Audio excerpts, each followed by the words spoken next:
السلام عليكم. تصريح خطير من زين الدين زيدان يكشف مؤامرة خطيرة ضد المنتخب المغربي قبل مباراة فرنسا. شاهد ماذا قال. ولكن قبل أن نبدأ عطر أفواهك بذكر الله والصلاة والسلام على سيدنا محمد عليه أفضل الصلاة والسلام قبل مباراة المنتخب المغربي مع المنتخب الفرنسي التي ستقام غدا بمشيئة الله تعالى. فقد صرح زين الدين زيدان وأدلى بتصريحات منذ قليل للإذاعة القطرية وقال: الفيفا تكيل بمكيالين ومنعت بيع تذاكر مباراة المغرب مع فرنسا للجماهير المغربية. وعلمت من بعض أصدقائي في الدوحة أن أكثر من 80% من التذاكر قد تم شراؤها من المشجعين الفرنسيين، فهذه مؤامرة متكاملة الأركان ضد المنتخب المغربي والجماهير المغربية قبل مباراة المغرب وفرنسا.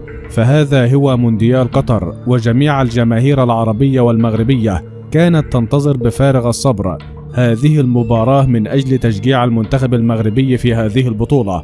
إلا أن الفيفا والغرب ما زالوا ينظرون إلى الدول العربية نظرة مختلفة عن نظيرتها أوروبا.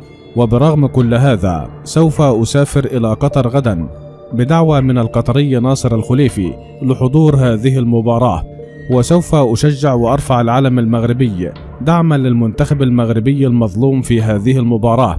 وبرغم كل هذا سينتصر المنتخب المغربي إن شاء الله على المنتخب الفرنسي، وأنا أنتظر بفارغ الصبر مشاهدة هذه المباراة، لأنه من الممكن أن يكون المنتخب المغربي في النهائي، فهذه ستكون أسعد لحظات حياتي. وفي النهاية أريد من الجميع أن يدعوا معي للمنتخب المغربي.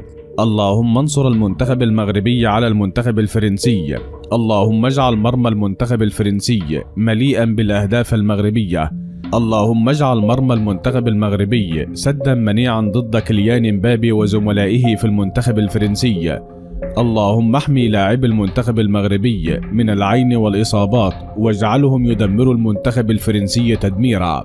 اللهم انصر العرب والمسلمين والأمازيغ في هذا المونديال من أجل الحلم الكبير بالفوز بكأس العالم. اللهم آمين يا رب العالمين.